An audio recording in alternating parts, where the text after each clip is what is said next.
your sports network. Yeah, I've been closer to Jesus before, so can you help me out? Oh, can you help me out? Am I on my own? Am I on my own? Or can you help me out? Am I on my own? Am I on my own? Or can you help me out? Can you help me out? I've been scared to look in my soul.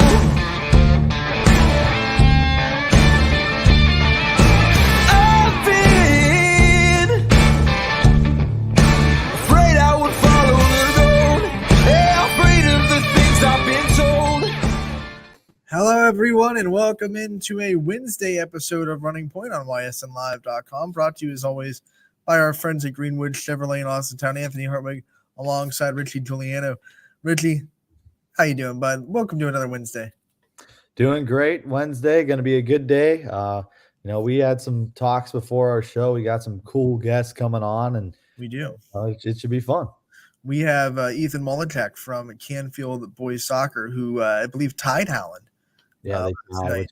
which is tough because they had one more tie than Howland did. Therefore, they don't win the AAC. So I think if he's watching right now, one of my questions to him is going to be, and we've talked about this before, should there be PKs to decide a match like that when it's on the line for an AAC title? Howland and Canfield, they tied twice this year. It's like, I don't know. I don't like that at all. It's this point system in soccer, which is kind of weird to follow. Like, coming into that game, Howland had 18 points and Canfield had 16, but it's because you get 1 point for a tie and no points for losses and then 3 for a win. So it's kind of a weird kind of point system in soccer too. When you talk about who's in front of the conference, it's crazy. So I guess Howland does clinch the AAC with that tie. They needed a win or a tie coming into that game, and they get the tie to clinch it. Yeah, I don't know. I don't like it at all. I just think because Canfield, if there's one team that knows about tying, it's Canfield. They have 6. They're 9-1-6 this year. And, it gets them a lot of points, right? It gets them 6 extra points than a lot. Losing, but at the same time, it's like we'd rather have those wins. Yeah. When you're playing for a conference title, right? You can't tie. It's just a sour taste in the back of your mouth. And, 6 times they've tied this year against pretty formidable opponents when you look at it. I mean, Gilmore Academy, Howland twice in the conference, Mooney, Fitch, and Gilmore Academy was the other one. So they have not lost technically a match since their first match of the season where they hosted Kenston and lost 3-0. Right. And remember, they went to Gilmore Academy too. So they went all the way to Cleveland on a Saturday afternoon and tied a very good Gilmore Academy soccer team. Yeah, they did. So, they've been impressive, and obviously ties go away in the tournament. So I think Coach Bailey's probably looking at those games saying, okay, in tournament time, that's going to either go to an extra and overtime and then penalty kicks. So we're going to put ourselves in positions to win against a lot of really good teams. So that might be the bright spot for Coach Bailey. You're exactly right. I think they have a chance to get a lot of these close victories now because you're looking at their schedule saying we have 6 ties, which means we're in every single match that we've played this year. We're 9-1-6. So out of those matches, we're in every single one where we have a chance to win. So that'll definitely help in the postseason. They're the number 5 seed in their region, so they got a pretty good draw.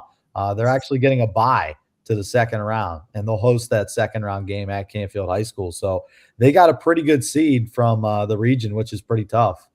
Tough couple of days for the Cardinal soccer team. Both of them came in with a chance to win the AAC outright. The girls lost to Howland 2-1 on Monday, so they can share. They will share no matter what. They already clinched a share, but now they're waiting on this game tonight between Howland and Boardman. They're hoping Boardman can pull off the upset, and if they can, then Canfield would be the outright champions. If Howland gets the win or ties, then they would tie for the AAC and share it. Yeah, you're exactly right. That one hurts a lot. You had a chance to beat Howland to, clinch it. They beat Howland the first time, 1-0, back on September 21st. And then you dropped the last one. So now you're tied in the series. And, like you said, you share a title, but you never want to share it. You want to win it outright. They got Especially in Canfield. I mean, when you've won 11 straight, you don't want to tie. You don't want to share, no, right? nobody wants a tie in it, and they're still, of course, ahead at 7-1 in the conference, 11-2-1 overall, and Howland's 11-4 and 1 overall, and they're a really good soccer club this year as well. So those are two teams that have kind of battled back and forth, both Howland and Canfield, and their girls soccer bracket getting respectable picks as well. So I think around our area, when you look at the soccer brackets, we have a lot of high placed teams. We're going to hear from Ysn Mullichak live at 1:15. We have an interview to play with one of the shining stars of the girls squad in Macy Toporser, who is committed before her junior season even ends to go play for Purdue Fort Wayne. Yeah, I mean, congratulations to her. I saw that and I was like, oh, Horizon League soccer player coming. Because you see a lot of Purdue Fort Wayne on our network, because we cover Youngstown State baseball. So, it's nice to see kind of some familiarity there going to Purdue Fort Wayne. I did sneak in the question about like what's Youngstown State fans feel about going to a rival. Well, you just did anyone give you that side eye? Like, what are you doing? Youngstown State's usually pretty good at recruiting locally. So, Purdue Fort Wayne must have offered something that Youngstown State couldn't. Spoiler alert, she said it came down to education and what she wanted to do major-wise, and she just felt like Purdue Fort Wayne was a better fit. So you can hear more about that in a great interview with Macy a little bit later on the show as well. We'll probably do it right after Ysn. We'll go back to back and just give you a Canfield soccer segment of the show. So Ysn Mullichak at 1:15 live, and then right after that we'll play Macy Toporser to close out the show. A lot of Canfield today. A lot of Canfield, and you're in Canfield right now, so I think it makes sense. Nothing coming to us live from Canfield. One day we had 5, 6 volleyball players on. And then that night we had 4 football players, Coach Pav. I never forget, that was your first show on Running Point, like with me. And I was like, hey, we have interviews from start to finish. Take a breath, we're going. I know. I don't think we had one break, and it was like towards the end of the show because we got all the interviews done. Not only did we have the Canfield senior for volleyball, I think we had a couple of other interviews as well. And Brian still. Yeah, we had Drew DeShields to open up the show. And Drew, and I think we brought on I think we brought on Madeline Shirky from Garfield. Yeah, we did. And we fit on Tolnar. And Tolnar came in for like 15. So we went like 12-2, nothing but interviews. You were a champ. We that was the most I'd ever done in one show too. So it was fun though. I mean, because you don't even think about it. You don't look at the time, right? I mean, you're continuously doing interviews, and it's enjoyable because we had good questions. I thought we had questions that we could ask that we knew the players that we've seen. So that was nice. I'll never. Coach Nesbitt would text me and she's like, "Can we just do all of them in one day?" I was like, "Yeah, let's go." Because they were off to the Canfield Fair. I was like, "Let's ride. Let's." Right. We are going to talk about all the tournaments today. We got all the brackets up. It's exciting. You can find in-depth previews of the volleyball districts already posted on YSN. So if you're more of a reader that likes to read stuff instead of someone that likes to listen to people talk about it, you can definitely go to ysnlive.com. There are previews for divisions 1 through 3 volleyball put up. I did as much as I could as far as research into some teams that are outside of the YSN coverage map that will be factors in all these districts. And there's at least one in every kind of district that you're looking at and be like, you don't know a lot about this team, but maybe you should, because they're going to be something to watch out for. I read a lot of those previews last night, and I think you said it best. Of course, in division number 3, everybody's staying away from Mentor Lake Catholic, who's at the 1 seed. I mean, you look at division 3 in that region there, that district, I should say. You've got one team that has been really good this year, and that's Garrettsville Garfield, who's somehow the 7th seed. I think they got underseeded a little bit, but they're the 7th seed in that district, and they will face at some point Mentor Lake Catholic if they get to that district championship game. But that's the only seed that we've seen around this area that's been really good that went to that bracket. It probably came down. They had a head-to-head matchup with Berkshire this year, and they lost it in 5. So it probably came down to head-to-head voting. Like, okay, who are we going to vote for? Toss up 6-7. Yeah. and Berkshire gets that match in 5 sets. They're pretty comparable, pretty good teams, both sides. And Garfield just got the one lower seed. But I think they'll have a shot. When you look at their numbers, Ty, and we don't have to go in order. Well, let's talk about Division 3 first, because it's the one with 5 state-ranked teams in the same district. When you look at Garfield's numbers, I was looking at them last night, and I put them in that article. They really spread the ball around a lot. They have 4 players with over 100 kills. And then Shirky is a setter that can attack as well. 56 kills on the season for her, which is high for setters. So Garfield's got to be kind of hard to defend. Yeah, you said it best. Koenig, Cardinal, McGranahan, and Barnard all have over 100 kills. Of course, McGranahan leads everybody with 230, but they're really good on the outside. They've got some young players that come in and contribute. Koenig's just a sophomore. Cardinal is a freshman. So they have a lot of underclassmen that play at a high level over there, which is nice to see, because in the future that program is going to be firing on all cylinders. But they also do a really good job of serving the volleyball. And, that's how they get into system, because they have 151 aces this year, which is insane if you think about it, in 63 sets. So, they're averaging close to 3 aces per set. So it all starts with their serving. And, I think that's going to be key in the first 2 rounds. See how well the opposition can receive the serve. And, they're going to play a team in Rootstown that hasn't had the best year. They've been all right. And then, waiting for them, getting a bye is Willoughby Andrews Osborne, who's the 16 seed. So definitely 2 winnable games for Garfield to get to that district semifinal. Garfield needs to look at those 2 Crestview tapes and see, what were we doing to not be at this level? Because they need to be at that level if they're going to upset Lake Catholic in that district. So they need to look at those 2 tapes and say, what was the difference in those 2 matches? And what do we have to do to get ourselves to be able to compete at the level that Crestview is playing? Because they're going to have to compete at that level to beat a Lake Catholic team that is ranked 1 in the state. Before we dive into the brackets in Division 3, let's just go over the straight seedings and see how these teams went around. So the 1 seed was Lake Catholic, 2 was Crestview, 3 Kirtland, 4 Lakeview, 5 Mineral Ridge, 6 Berkshire, 7 Garfield, 8 is LeBray, 9 is Columbiana, 10 is Rootstown. South Range got the 11 seed, Poland the 12, United the 13. Campbell Memorial, who is on a 5-game winning streak and feeling it right now, is the 14 seed. So they might have some noise down there in the bottom 10. Liberty is the 15. We know their antics for playing 5-set matches. Osborne is the 16. Mooney is the 17. Champion the 18. Brookfield 19. Pie Valley is 20. Southeast 21. Waterloo 22. Wycliffe is 23. Grand Valley is 24. And then Beechwood is 25. And we were talking about that Medina district where Lake Catholic went as the 1 seed and everybody else 1 through 5 kind of decided to mosey on out of there real quick. So this district, the next highest seed to contend with Lake Catholic is 6-seeded Berkshire, and they're down there on the opposite end of the bracket. So you got to think Lake Catholic is looking at this saying we have a path right to the district championship. Oh, there's no doubt. But I think there's one underdog team that could come in there and spoil that party, and I think that's South Range.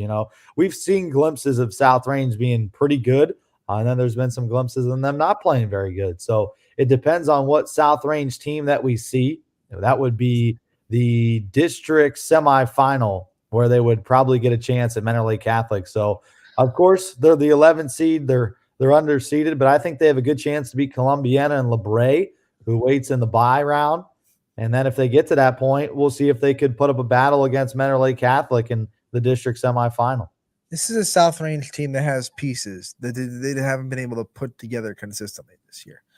And we've talked about, they rely so heavily on Maria Primavera. If Maria Primavera has good days, then South Range can beat a lot of people. They got to get the ball to her and got to hope that she's on fire. She had a game against it was right before that Lakeview game against Poland, a 5-set game. Yeah. And she had 26 kills, 24 assists, 24 digs. She goes off like that, it's going to be really hard to beat South Range. And Poland figured that out the hard way. No, you're right. I mean, Primavera, if she's firing, that's great. I mean, they're going to have a chance to beat any team that they face.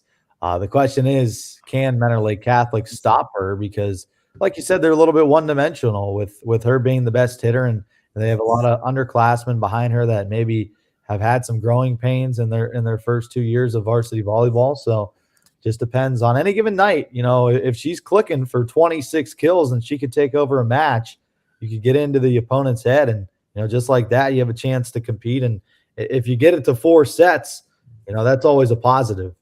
It'll be mental toughness for South Range, because I had them against Lakeview on Thursday, and obviously Lakeview was going to come into that game. You knew they were going to play well because they needed it to clinch the NE8 outright. They were going to be motivated. South Range in every set kept it close until it was about 10-10 or 11-10, 11-9, something like that. And then the wheels just kind of came off. If Lakeview would go on a 3 or 4 point run, it would be shutdown time. And South Range has to stay away from that, because if you're playing Lake Catholic, guess what? They're going to go on a run. They're going to have a 4 or 5 point run. It's just going to happen. So you got to be able to get back up and say, okay, let's either win this set or at least take momentum into the next one, and not just kind of let that set turn into a runaway. And when you look at a team like Mentor Lake Catholic, for those that are unfamiliar with them, they've played a very difficult schedule. You look at it, it's kind of insane, actually, the schedule they've played. They swept a Kirtland team who's a top 3 seed in Division III. They beat them 3-0 in straight sets. Did you see the scores for that set, though? The first set was 34-32, Lake Catholic, and then Kirtland was just like out of gas after that. Toast. Toast. If you lose that set, I think whoever won that set might have won the match, because you go 34-32, you're just gassed for the next. That's momentum, huge momentum to win a set like that. And then you've wasted so much energy just trying to win it. I mean, that's 9 extra points on a set. So yeah, after that one, Kirtland just couldn't find the steam to come back and win 2 or 3. I think the next 2 were kind of uncompetitive. But you look at Lake Catholic, and I was diving into them a little bit last night. They're kind of one-dimensional offensively too in their numbers. They have their star with 270 plus kills. But then you look at the rest, and it's like, well, they just been kind of keeping on. But no one that is putting up no one has over 200. And I think one other person has over 100. Let me look right now. So they've got 2 attackers that are over 100, but Soko has 251 from what I'm seeing here in 59 sets played. So she's hitting it at a 375 clip this season to lead the squad. They're a little bit one-dimensional, like we talked about with South Range, but when you got somebody that hits that way with 251 kills, that's going to be hard to stop. And defensively, as a team, they're really good.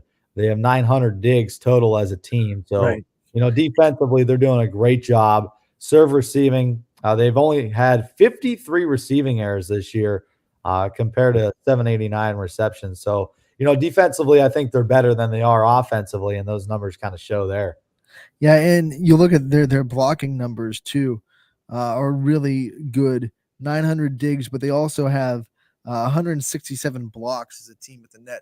So their defense has really been, I think, just looking at the numbers, obviously I haven't been able to see them live. But when you have 167 blocks and then 900 digs, that means that your defense is really carrying you and really winning you a lot of games. Exactly right. I mean, their defense is no doubt better than their offense. And, sometimes when you see those defensive teams like that, it's frustrating as a hitter, right? When they continuously dig out hard attacks, whether it's cross court or down the line. And, they're kind of those nagger type of teams where it's like, oh my goodness, I can't get a kill down. And it just gets in the back of your head and it just nags at you. Kyra Wunsch is the one that leads them in blocks with 40. So she's going to be one of the ones to watch out for anyone that has to go up with Lake Catholic in the district. You look at the whole bracket as a whole. The Lake Catholic will play with a bye on the 20th. Teams get to host the first 2 rounds. So Lake Catholic is going to host the winner of Pymatuning Valley and Southeast. That's 20 versus 21. On top of them, they'll have LeBray waiting for the winner of what I think is going to be a pretty good game in Columbiana on October 18th. The Clippers against South Range at 6 o'clock, in Columbiana on October 18th. Winner goes on to play LeBray in Leavittsburg either way. They'll be the high seed either way. So that could be a really interesting game between Columbiana and South Range. Yeah, that's the only question mark for South Range. Talking about them getting to district semifinal, this is the team they're going to have to beat. You know, Right. I think Columbiana is pretty solid, 13-8. They played some really close matches.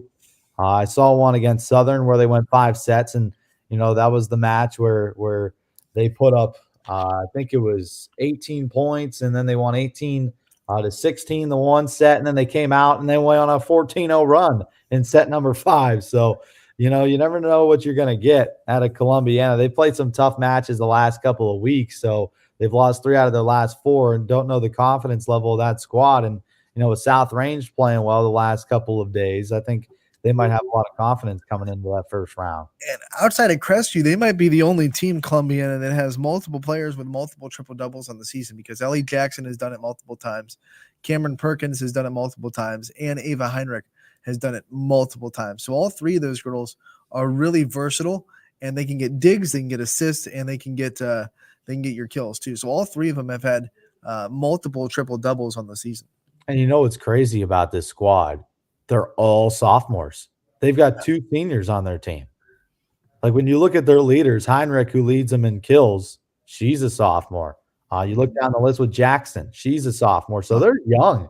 So this is going to be a really good Columbiana volleyball team next year, because they all got 2 years of varsity experience. I mean, you just don't see that around this area. There's going to be teams that, are playing girls for the first or second time at the varsity level. And Columbiana is going to have 3 or 4 starters that are, 4-year lettermen. Right. And Coach Martin's doing a great job with that. Obviously, coming into the season, it was going to be like, how are you going to replace Tori Long? She meant so much to your offense. And she's like, well, I got a couple of freshmen that are coming up into their sophomore year that are going to be pretty okay. And Columbiana was obviously rolling like they always do as the 9 seed. You look at the bottom half of this bracket, and it will be Berkshire getting the bye as the 6th seed. They await the winner of Camel Memorial against United. That one will be in United. It's a 13 versus 14 seed. That one's going to be fun too. That's on the 19th at 6. So if you're looking for 2 games in this bracket to go to, there's 2 matchups between teams that are separated by 2 seeds or less in consecutive days. So you can go to South Range Columbiana, and then you can go to Camel United.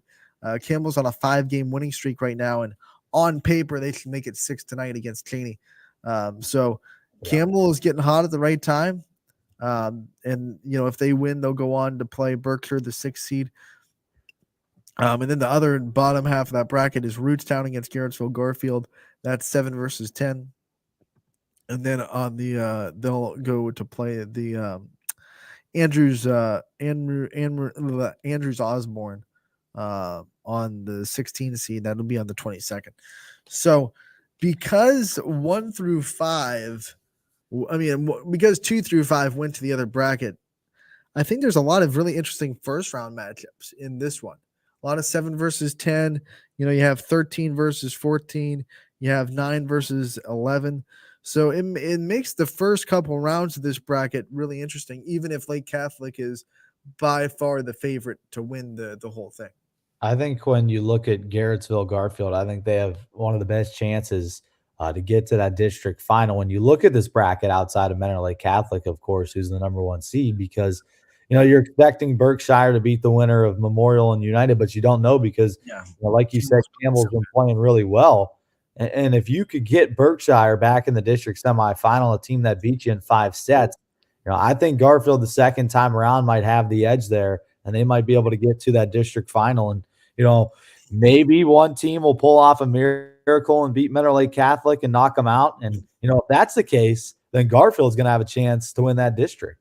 If Camel beats United, then that matchup, Garfield's going to be familiar with the team either way, because obviously they played Camel twice in the MVAC. That's the same conference, and they've already played Berkshire once this season. So if Camel wins that matchup with United, I think Garfield would be sitting in that district semifinal and feeling pretty good about knowing who they're playing and being comfortable with who they're playing. Yeah, no doubt. And you look at Garfield, they're in they're one of our only local teams that has been pretty good this year that's in the same district. Like you said, everybody chose to go the other way. So they're obviously going to have a test at some point. And what's nice about Garfield is them playing Crestview twice. So they've seen that high caliber volleyball.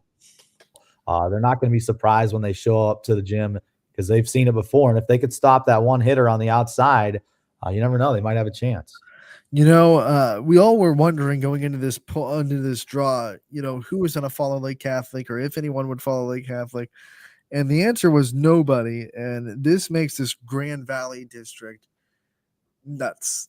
4 state-ranked teams in this bracket alone. And the top seed in the bracket is going to be Crestview. They elected to not take the bye. It's Coach Hours' MO. She never really takes a bye. Always wants to get her team on the floor no matter who they're playing. They will open the tournament against 25th seeded Beechwood on the 18th at home at 6 o'clock. The winner of that will go on to play 22nd seeded Waterloo. If somehow Beechwood wins, Waterloo would host. If Crestview wins, it would be at Crestview. That would be the biggest upset I've ever seen in my life. Poland Seminary is going to be the 12 seed. They will play 17th seeded Mooney on the other end of that bracket on the 18th. And the winner there will play the winner of Cortland Lakeview and Grand Valley. So could be an NE8 rematch between Poland and Lakeview on the 20th if both those teams win. But Moody has enough good players to really give Poland a run for their money. You know, real quick before we talk about Poland and Mooney, I want to say something real quick. So how about Cortland plays Orwell Grand Valley, and this sectional district is hosted by Orwell. But since it's the first round, they got to play at Lakeview. Right. So Grand Valley took their own district, but at the same time, it's like, well, you know, good luck getting to the district. You're not going to get past, but you know, going to Poland, I've seen Poland a couple times. So it all depends on how they play defensively, because their defense, if they could get in rhythm, they've got a couple of hitters that are pretty solid. Sarah Forsyth had a great week. And then she had 37 kills in the last 3 games combined. So she's striving at the right spot. And then you got D'Angelo on the opposite pin, who's really good. Her best attacks are cross court. She puts a lot of power into them, hard to defend. And then when you got Katie McDonald in the middle, tallest volleyball player you'll ever see. She could solo block all night, which allows the defense to play behind her. And you know what? I think Poland at times can be a really good volleyball team. It just depends on, you know, their defense. That's one thing I've seen them, I think, 3 or 4 times this year. Right. If they could play good defense and they could get a good pass, they're going to be all right. But that's kind of been the problem where, you know, the defense falls apart and they're allowing too many bump set and kills and, you know, too many quick rallies on the opposite side. I think if they can get in the system and try to get Katie McDonald more involved in the offense, that would be great for them. Because if you add a middle to your weapons and then you add 2 outsides, they set the outside so much because, like you said, their defense has put them out of system so much they have to set outside. Yeah. You can't set your middle when you're out of system. No. So if they can start to get in system a little bit more and get their middle involved and get Katie McDonald swings as well as, you know, Forsyth and D'Angelo on the outsides, that can make Poland very versatile and very hard to defend because their setters are really good. You know, they run that 6-2 pretty well, but their setters are pretty good. With I think Morgan Bailey leads them in assists, if I'm not mistaken. And when I saw them, you know, serve receive was kind of an issue, and that's where a lot of teams take advantage is the serve receive. Canfield at one point had a rally serve of 12. You look at the teams that they're having to serve receive. You know, you got Girard twice, Lakeview twice, Canfield. Those are tough serving teams. Girard might be the best serving team in YSN. They picked apart Crestview just with their serve. So that's tough. They should be ready for Mooney's serve. That's for sure. Look on Mooney's side, their best weapon is the middle. So they have to get in system as well because Maria Fire is, in my opinion, their best hitter, their best weapon when they get in system. But the question has always been, can they get in the system? They have a couple of injuries at libero. I've seen them play 2 different liberos in the last 2 games. I've seen them in the last couple of weeks. So they're trying to find someone to fit back there in the back row to lead them. Amara Anderson can be really good, and Jada Lane rotating in the middle when Maria Fire is out can be really good. And Addison Stacy has really come on as a really good setter. Yeah. But it all starts with defense and getting in system. You know, you can't have Addison Stacy, first-year varsity starter, running around the floor trying to set balls. It's just not putting her in a good position. No, it's not. And when you look at this team against Poland, I think This will be a tight match. I think it's going to go. They haven't played this year, right? Poland and Mooney, no. Yeah. Okay. Not that I've seen.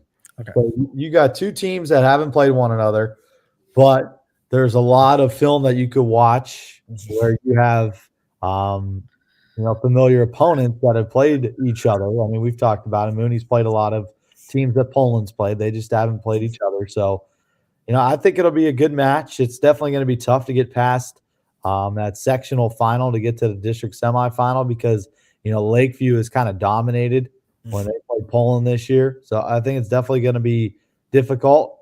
And, to get a first round victory could be big for some underclassmen just to get that varsity experience and a playoff atmosphere. Yeah. And you look at the rest of this bracket. I mean, you got the 2 seed Crestview, who is ranked 8th in the state. You got the 4 seed Lakeview, who is ranked, the 3 seed Lakeview, right? 4 seed Lakeview, excuse me. 4 seed Lakeview that is ranked 10th in the state. You got the 3 seed Kirtland on the bottom of the bracket, which is ranked 13th in the state. And then you have the 5th seed Middle Ridge, which is currently ranked 15th in the state, in the bottom of that bracket too. So both half of the brackets have 2 state-ranked teams going at it. Lakeview is going to be on Crestview's side. They play Grand Valley first, and then of course they'll await the winner of that Poland Mooney game we were talking about. Kirtland has a bye as a 3 seed. They await the winner of Champion versus Liberty, who've seen each other twice this year. So this is going to be an MVAC round 3. It'll be at Liberty. They are the 15 seed, so they will host 18th seeded Champion on the 19th at 6. You go to the bottom of the bracket. Middle Ridge will play Brookfield, who they just played last night and handled pretty easily on the 19th at 7:30. If they win, they will go on to play Wycliffe, who is the 23 seed. So you got to think Middle Ridge has a pretty even path to the district semis. Kirtland too. I mean, Kirtland's going to either play the 18 or the 15 seed. So you're probably going to look at a Kirtland versus Ridge matchup, and it's looking like a Lakeview versus Crestview matchup on the top, which that means you got 4 state-ranked teams in the semifinals, and only one of them can get out of that bracket. Well, how about Mineral Ridge? They play Lakeview tonight. Yeah. So if you want a little measuring stick. Yeah, that's a great measuring stick because, let's be honest, they're 20-1 this season, but have they played the best schedule? No. I mean, they beat some good teams. Don't get me wrong, they beat some good teams. Lake Center Christian is a pretty good win, in my opinion. Their only loss comes to West Branch and in that try match. So they only played. They only had 2 sets against West Branch. Yeah. So, I mean, that was a good match. And look, not in Division 3, but their conference is tough. The rest of the conference is in Division 4, but Western Reserve with Olivia Hughes and Lisa Eichert, they're tough to contend with. McDonald has Maria Razil and Gianna Constantino, who are tough to defend. And then you have Jackson Milton, who has, Mia Greco, who is like number 1 in the state in blocks for Jackson Milton. So it's a tough conference, even though all those teams are a division below Middle Ridge. Middle Ridge is moving up into Division 3 this year. Yeah, that's right. It'll be interesting to see what they do come postseason play because, like you said, the MVAC hasn't been the best this year when you look at competition. So they're going to get a test in that district semifinal against a Kirtland team that's been really good. And, we're also going to see a measuring stick on how good Kirtland is because they play Lakeview to end the season. Lakeview's playing 2 teams in this district back-to-back on the road to end the season. That's wild. Kirtland's 19-2. Their losses are to Mentor Lake Catholic. They got swept. And then Chardon, who's a good volleyball program. And, Chardon, I believe, is D1 volleyball. Yeah. It's pretty big. So Chardon's a good loss, and we'll see. I think Kirtland, it's interesting because just like football, we don't get to see them until the postseason. You don't really know who they're playing and how good they are until you see them in the postseason. But I got a feeling this is a good Kirtland team this year, and it's going to be tough for Mineral Ridge and then possibly Lakeview on Crestview once they play them in the district final. Yeah, and don't forget that Middle Ridge also beat Canfield this year. Oh, yeah. So that's a big win for Ridge, too. They've definitely tested themselves against some quality opponents. That's going to be a great bracket. I can't wait. I'm so excited. You're going to make the trip, aren't you? Oh, you know it. So I'm looking at a lot of these matches, and the first rounds are all local, but once you get to the second round, to be determined. I'm guessing. It's just a higher seed. So right? that's what I'm guessing the highest seed. So like, highest seed hosts the sectionals. So and then once you get to the district is when you got to travel up to Grand Valley. Grand Valley or Medina, those are the two. And Which is just Grand Valley and Medina are your two district hosts for Division 3, and Division 2 isn't much better with Streetsboro and Jefferson, and then Division 1 is Solon and Mentor. So not a lot of local districts for the volleyball fans in the area. There is Division 4, Lisbon and Columbiana, which will be a gooder district. Yeah, that's going to be tough. Medina has a lot of the schools that aren't in the YSN banner. We still have a good amount in the first round, but after the second, we'll see how that kind of lands. So, obviously, I think everybody's eyes are on the Orwell Grand Valley district this year, where you're going to have potential to have Lakeview against Crestview, and then a potential to have Kirtland against Mineral Ridge. So once you get to the semifinal, which would be the 26th, so just a couple weeks away, that's when things really start to get interesting. Let's talk about Crestview real quick before we move on to the next other divisions. They've taken 2 on the chin in a row to Fitch and Girard, and both those teams are way up division. Like Girard's 2 and Fitch is 1, so they're not going to see those two teams in a district. But I think a lot of people saw those 2 losses and they're already shuffling the dirt on Crestview. Crestview had their chance to play against good teams, and they lost both. They're not going to be contenders in this bracket anymore. Remember, and I put this in the preview on ysnlive.com. Remember that they had no practice between Girard and Fitch because it was a Saturday and a Monday.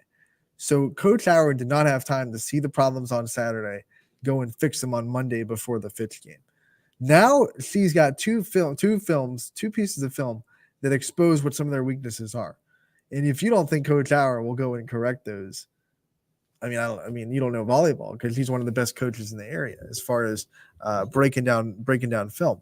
So they have practice now to kind of address the issues that popped up in Girard and the Fitch games. And there were issues, like there were chinks in that armor that were kind of presented. Their serve receive against Girard was tough. And when your biggest weapon is your middle blocker, Abby Emsch, and you can't get in the system, you're in trouble, right? So they're going to have to fix that. And I think they're going to have to fix out-of-system offense, because when they are out of system, they got to have ways to go. They have to have ways to still put pressure on the defense out of system. But those are things that Coach Howard can work on in practice now.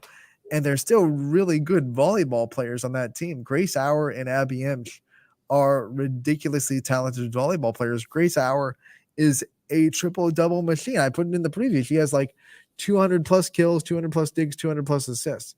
And she leads the team in assists, and I think she leads the team in digs. And then Abby Emsch leads in kills with over 300. But, find another player in the area that has 200 in all 3 of those categories. I don't think you could. For Crestview's sake, we'll see how our voters rank them, because we've seen this all year long. Yeah. It seems like 1 or 2 losses dropped you out. I mean, Crestview, of course, isn't going to drop out of our top 10 in the power rankings because they're those 2 matches. But, overall, I think that they're going to drop. They're no longer going to be our number 1 team in the power rankings because of those losses. In my opinion, right now, it's Girard. The way Girard's playing, I voted them number 1. They've hit a stride. They've clicked. Brie Littell had 23 kills against Crestview with just 2 errors. I mean, when she's doing that, and you have Lauren Palone on the other side, how are you going to stop that? I got the opportunity to see them play once, and it was actually the opener against Canfield. And, obviously they weren't clicking on all cylinders because it was the first match, but Palone didn't have her best night. I mean, let's just be real. She just didn't have it. Canfield defended her very well because a lot of her former teammates played on the opposite side of the net. You've got girls that play in the back row for Canfield that were also on summer teams with Lauren Palone, and they just knew how to play her. And then you have Brie Littell, who was a junior. Not many people knew about her. She stepped up on the other side of the pin and she was the go-to killer that night, and she killed Canfield on the opener. So I was really impressed by her. In her player profile, she said the song she listens to before the game is "Murder on the Mind." Yikes. And I was like, whoa, that fits because you get a heck of a lot of kills. It's a violent sport, man. Wow. Kills, you're digging after you kill people. It's nuts. Let's go up into Division 2 and talk about this volleyball district. It's not as wild and crazy as Division 3, but still really good teams that find their way into it. Girard got the 1 seed, Marlington the 2, NDCL is the 3, Kenston 4, Jefferson with an impressive season with 15-5 record sitting at number 5, West Branch 6, Howland 7, Canfield 8, Aurora 9, West Geauga is 10, Ursuline is 11, Perry 12, Edgewood 13, Streetsboro 14, Geneva 15, Crestwood 16, Conneaut 17, Alliance 18, Salem 19, Field 20, Struthers 21, Harvey 22, Niles 23, Ravenna 24, Cheney 25, and East 26. And Girard, obviously, the 1 seed, and we just talked about it. I think they're very deserving of that number 1 overall seed in this district. 100%. I mean, look what Girard has done this season. They played in a very difficult conference, and I think the voters took that into consideration. I mean, the NE8 is loaded with talent. Doesn't matter who you're playing. You look up and down, you're going to be playing a good volleyball team across the net. So that's going to obviously help them. And, you know, what also helps is that their strength of schedule has also beaten a lot of really good teams. Like you look at Lakeview, Jefferson, who they were able to take down. Hubbard has kind of churned some wins in the last couple of weeks. South Range has done the same. Poland's going to be a top 15 seed. So, you know, their strength of schedule's up there when you look at it. Yeah, and when you look at their bracket, we go into the Streetsboro bracket where they are the one seed. I got that right there. I think they're in the Jefferson. Excuse me. They're in Jefferson, yeah. All right, so I'll just go back to the Jefferson bracket. You go into the Jefferson bracket where they're the 1 seed, and they will not take the bye. They will play the 25th seeded Cheney Cowgirls on the 18th at 6:00 in Girard. And if they win that game, they'll play Niles, who is a familiar opponent in the NE8. They just beat Niles last week on senior night. Some other teams in this district, though, that I had to watch out for it, and I said could be a possible sneaker outside of the Ysn family. That's Aurora. 9 seed Aurora, but they're moving down from Division 1 to Division 2, and they still play a Division 1 type schedule. They remind me a lot of Canfield in the sense that they're a Division 2 team, but they're a big Division 2 team that plays a lot of Division 1 teams on their slate. Aurora is a very good, talented volleyball team, and I think they'll have something to say, even though they're the 9 seed. Well, I think Aurora is really good, but don't forget about the team they will have to play in the next round in Howland. I got a chance to see Howland. I think Howland could be a dark horse, you know, to get to the district semifinal. You know, Courtney Clark is ridiculously good on the outside. I don't think I've seen many hitters outside of maybe Pallone this year that hit the ball as hard as she does. And she goes up to the net with the mentality of, you know, I don't care if you're bringing 2 blockers. I don't care how you play me. I'm still going to attack you. So I really like her mentality. And then in the middle, one of the girls that's an underclassman and Dykes, she's got 41 blocks this season. So she was really impressive to me when I got a chance to see her. She won, I think, 15 jousts at the net the one night I got to call her. So with Dykes and Clark, I think this team could be a little bit of a dark horse, although they're the number 7 seed in this district.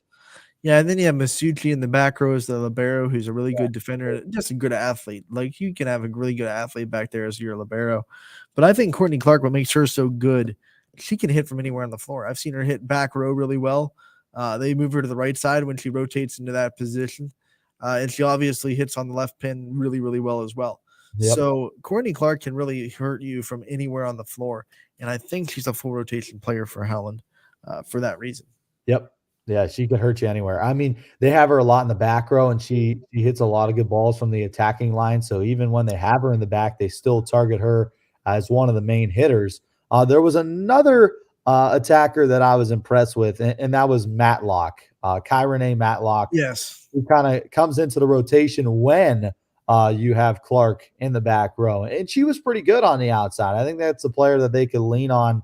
Matlock, who's a senior. She doesn't have as many kills, of course, as Clark does, but when you get her the volleyball, she's going to give you a quality attack. I wouldn't forget about Ursuline in this district either. The 11 seed Ursuline, they'll play Edgewood, the 13 seed. That'll be actually a pretty good match on the 19th at 6. Trinity Lamb is a really good middle. She's dominant in the middle. She played Howland last week, and it was a really good matchup between her and Dykes in the middle, between those two going at it. You have a Pollock, who's a really good libero in the back row. Popolsky, who's a really good outside hitter. Ursuline's got some really good talent. They've put together a pretty good record against a tough schedule. Shout out to the Irish Nation who came out, supported on Monday night at the Golden Dawn. We had, I believe, 6 interviews with the Ursuline Irish volleyball players, and we also had their coach on as well.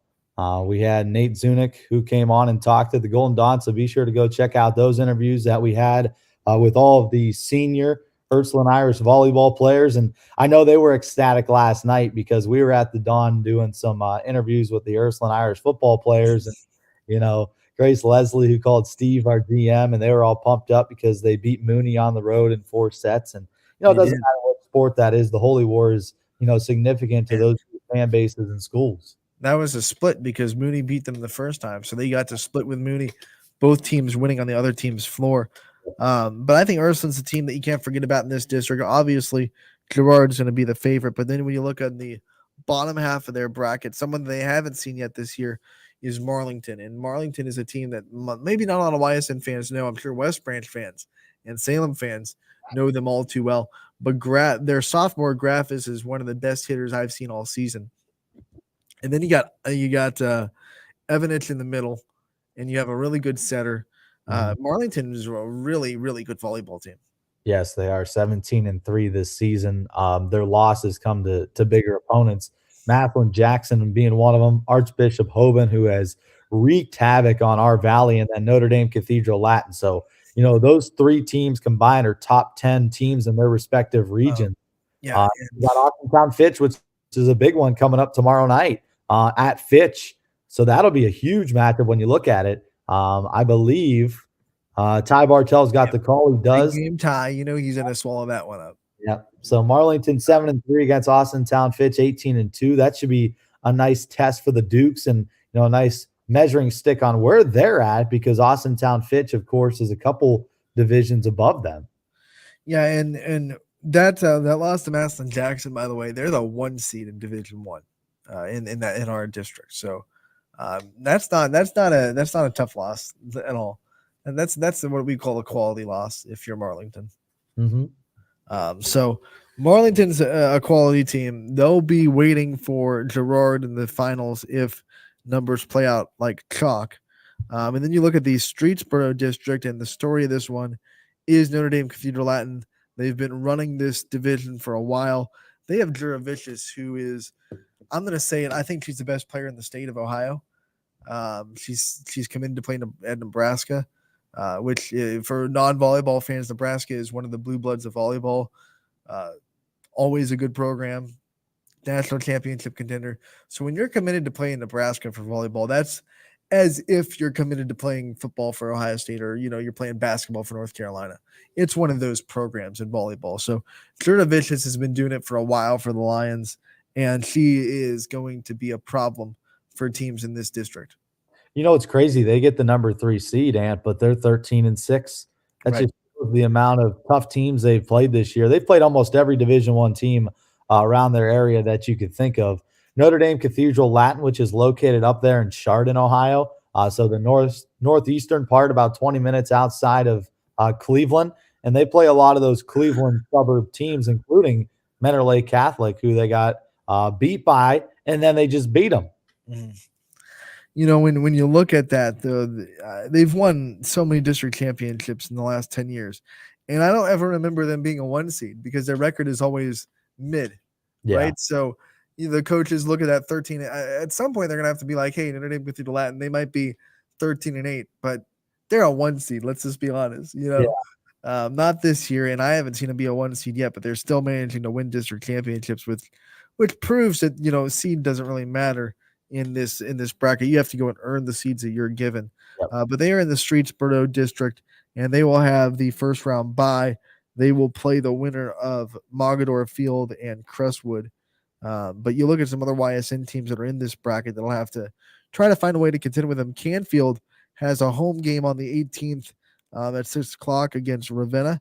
And then some other YSN teams in here. You have West Branch at the bottom. They will play Salem on the 19th at 7:30. And the winner of that one will play Geneva. Jefferson area is also in this district. They wait the winner of that Conneaut Alliance game. So you have some teams that have put together really quality seasons. It's just like, can they climb that mountain and beat Notre Dame Cathedral at? I think the EBC is stoked. I mean, you got a rivalry here in the playoffs. Right. Between West Branch and Salem. I saw that game last time up close and personal, and Salem brought a great student section to that match. They were 4 rows deep. The energy was intense pregame.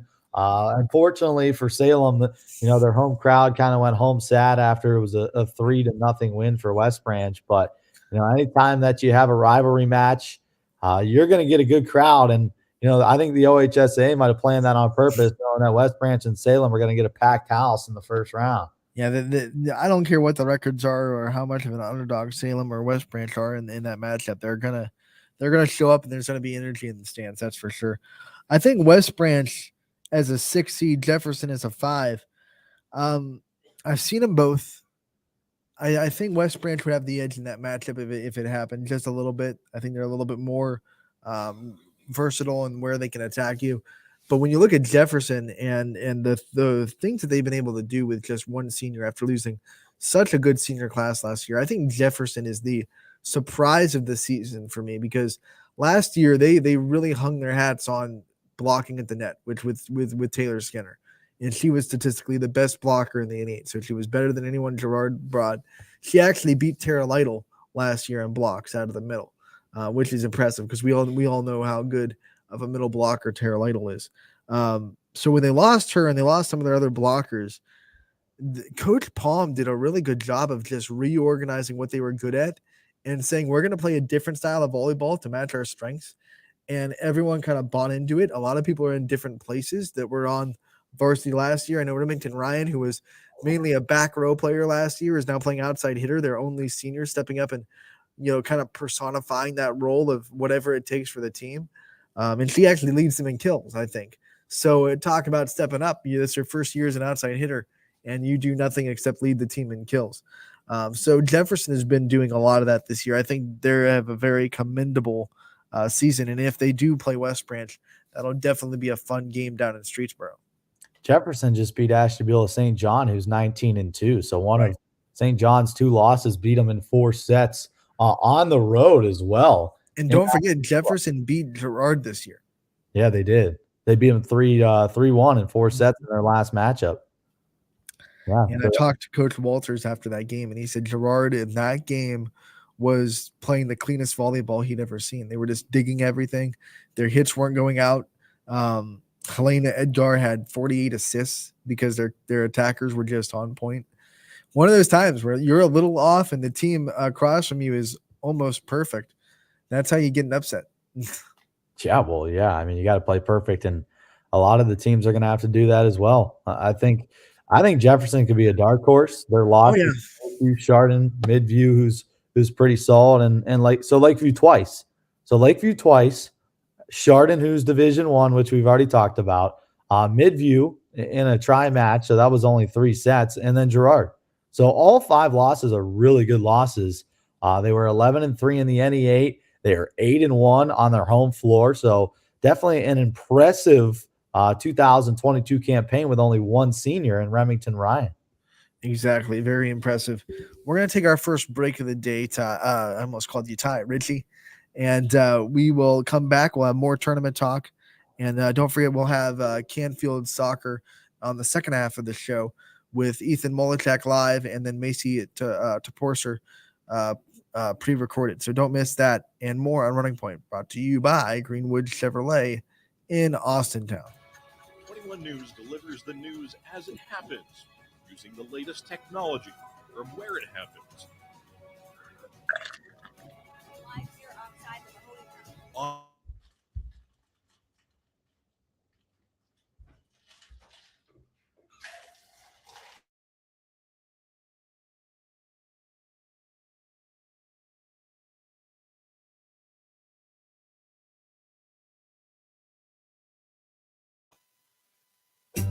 As fine as the eye can see, the finest hardwoods from the finest trees.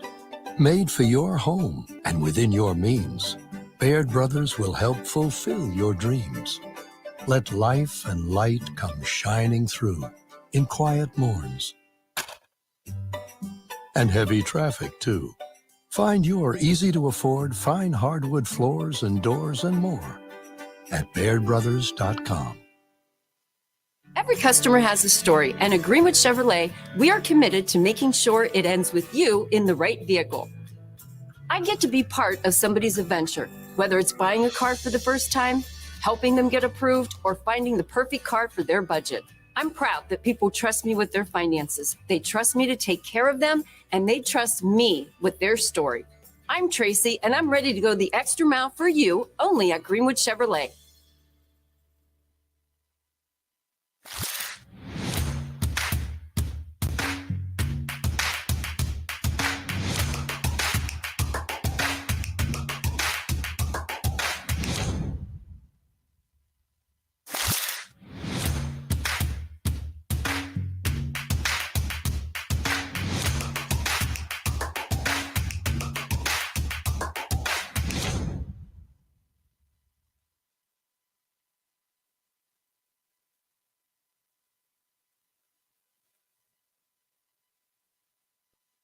Welcome back to Running Point on ysnlive.com, brought to you by Greenwood Chevrolet in Austintown. Anthony Hartwig alongside Richie Giuliano. And Richie, we talked about Division 3 and Divisions 2 in volleyball. Division 1, only 3 YSN teams find themselves in the district. Fitch, Boardman, and Louisville are our representatives. Fitch got the 4 seed, Boardman the 21, Louisville is down at the 29 seed. When you look at Division 1, it's always really, really tough to get out of this district in Division 1 because me and Ty have talked about it before. In Division 1, there's not nearly as much parity between seeds 4 and, let's go down to 12, 13, 14, because we've seen plenty of Division 1 teams be in that 14, 15, 16 seed and upset the 6 or upset the 4, the 5. Boardman did it against Uniontown Lake 2 years ago, where Boardman was sitting at like 18. Uniontown Lake was the 5, and Boardman went there and beat them. The talent and the size and the speed of the game in Division 1 is just a little bit better, which makes the parity a little bit more strong in this division. When I look at Division 1, I think Austintown Fitch has the best chance to get out. Cleveland Heights, beatable opponent. Nordonia, beatable. You'll probably play Hudson, who will be a test for you in the district semi, but I think they're also a team that they could get past. And then on the other side, it'll be Canton Glen Oak that you're going to have to beat in the district final. So I think Austintown Fitch does actually have a pretty good path to that district final if they could get past Hudson in round number 3. Yeah, and Glen Oak is the 3 seed, which is the highest seed in that district bracket. So you have 3 versus 4 in that district. 1 and 2 went other places. So that's a favorable draw for Fitch for sure, that they don't have to deal with Maslin, Jackson, or the 2 seed. Yeah, I mean that's the best draw you could get. In my opinion, I think you look at a lot of our other teams. I think Boardman's got a really tough draw. Boardman's going to play the winner of Lakeside and Canton McKinley, so that'll be a tough second round matchup there to get to the district semi. And even if you get past that, you got Paynesville Riverside, who's been so good in multiple fall sports this year.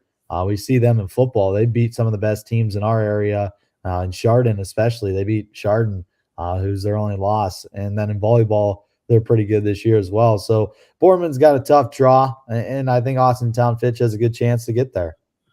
Yeah, and Fitch has been so good this year. But when I've seen them play, the one time I saw them struggle was when they went to Lakeview on a Saturday, and Lakeview was able to sweep them, actually. And in that game, they struggled with defending the middle blocking of Lytle and Reagan Price, which a lot of teams have struggled in defending. But Fitch especially, they kind of got into the trap of only going to Jocelyn Jordan when things got wrong, and trying to, force it to her, almost becoming a little bit predictable. And when you have blockers on the other end that are really good, like Lakeview did, and you got kind of predictable like that, I think that's when they kind of got into trouble. They have to make sure that their offense gets other people involved, get Kylie Folkwine involved, get Afton Roby involved, get some of your right side hitters involved. I know it's a freshman setter, Riley Simons, who has broken every setting record that you can break in one season, and just as a freshman. So that's one of the fine points of the game she's going to have to learn, is making sure that she's not predictable, and making sure she doesn't fall into the trap of forcing the ball to obviously their best hitter in Jocelyn Jordan. And I think when you look at this roster, I'm really impressed by some of the adjustments that they've made this year. When you look at Folkwine, a freshman who's got over 100 kills, you talked about it with Simons, who's got 691 assists in her freshman season. She's going to have over 2,000 assists throughout her career at Austintown Fitch if she keeps those numbers up. I mean, this is impressive what they've done. Of course, you got Jocelyn Jordan, who's a senior, one of the best hitters in our area. But to do it with two freshmen that start and are big contributions to the team, this has been a very impressive year for Austintown Fitch, being 18-2, and give credit to Coach Jody Bartlett and what she's done. Congratulations to her as well for picking up that big milestone. I think when she graduated to senior setter last year in Aaron Burke, and everyone was kind of asking, well, who's going to replace her? You had to replace Emma Bartlett the year before, and you kind of got lucky that you had a junior setter that came right up in the ranks and was a senior leader. I think she was kind of doing one of those wry smiles, because she knew she had a freshman coming up that was just an elite setter. And all that Riley Simons has done is got on pace to become the best setter in Fitch history, because she's broken the season assist record, broken the match assist record. Both used to be held by Emma Bartlett. And if she stays on that pace, she'll break the career assist record too, which is also held by Emma Bartlett. So yeah, I don't think anyone kind of expected that to happen. Not often do you see a freshman come in and automatically right off the jump kind of put her name in the talks of the best position in that position that the program has ever had. When you look at Glen Oak, which is a team that they could face in the finals if it goes chalk, 17-2 on the year, and they're led by Natalie Stepanovich, who is headed D1 to play Robert Morris, who's a team obviously Youngstown State fans are getting familiar with Robert Morris in the Horizon League. So if those two go at it, you have Jocelyn Jordan versus Natalie Stepanovich, and that'll be a big matchup between two Division I caliber players. Oh, yeah. I mean, that's going to be great. D1 talent. One thing that might hurt Fitch a little bit is playing, out of their division, but they're kind of forced to, because a lot of the teams in this area are D2 and D3. So, right. We'll see. I think they're trying to bolster that schedule, playing a Highland Medina to end the season at home on Saturday, which will definitely help. They've tried to mix in a Maslin Perry in there, but they're kind of forced to play the card that they're dealt, because everybody around this area is Division II and Division III. So, we'll see how that works out when they face Division I talent from start to finish in the tournament. When you look at Division I, though, like we said, it's going to be a tough call. Every team in Division I, 1 through 15, is good enough to beat you if you don't show up. So Fitch has to make sure that they take care of business. They got to the district championship last year and lost to Chardon after upsetting Aurora, not upsetting Aurora, but being down 2-0 to Aurora and coming back and winning that game 3-2. That was an exciting one for the district semifinal. And then you go into the district championship and lose to Chardon last year. So they're looking to break that mold and get into the district championship again and get the win. We definitely wish them the best of luck. Before we move on, and we have Ysn Mullichak on at 1:15. Do want to give Division 4 their due. We started with Division 3 because we got so excited about that district in Glen Oak. We just wanted to jump right into it. But Division 4 has a lot of YSN teams in it too. So I want to break down the seedings first, and then we'll go into the brackets. The 1 seed in Division 4 is Wellsville. No surprise there, just 1 loss in the season. That was the first game of the year to Western Reserve, who is the 2 seed. And then Lake Center Christian, the 3, McDonald, the 4. You have Canton Central Catholic, the 5, Southern Local, the 6, Springfield, who, was kind of dead in the water in the middle of the season, put together a big 5-game win streak to kind of bolster their seeding. They got seeded as 7, which is impressive for Springfield. Dalton is 8. Mogador is 9. East Palestine 10. Jackson Milton is a sneaky 11 seed that has the potential to play really well with the talent they have. Sebring is 13. No, 12. I'm sorry. I got one ahead. Sebring is 12. Warren JFK is 13. Sorry. Heartland Christian is 14. Wyndham 15. Thomas Aquinas is 16. At 17, you have Lisbon. Lowville is 18. Newton Falls 19. Matthews 20. Then you have Central Christian at 21. Latonia 22. Lordstown 23. East Canton 24. Valley Christian 25. And then at the end, you have the Academy of Urban Scholars at 26. 1 seed Wellsville. We'll talk about them first. Obviously, in that first game against Western Reserve, lost in 5. And since then, they have just been cruising right along. Yeah, they have. I mean, Wellsville's been, fantastic. They've had some circumstances that off the court they have had to deal with, and yes, they've come out and they have handled the opponents since that situation occurred. So they've kind of used that as some motivation to continue to play well for one of their guys, and it's been fun to watch for Wellsville. Of course, they beat a really good Wheeling Central Catholic team across the border. And now you got a Wellsville team that's 21-1.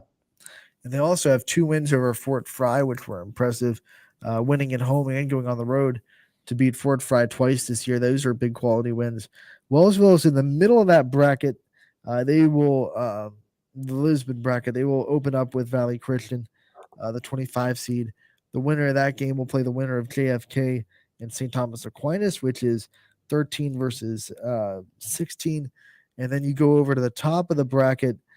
Jackson Milton will play Heartland Christian on the 18th at 6. That's 11 versus 14. Winner of that will go and play Sebring, which is 12. So if Jackson Milton wins, they will host.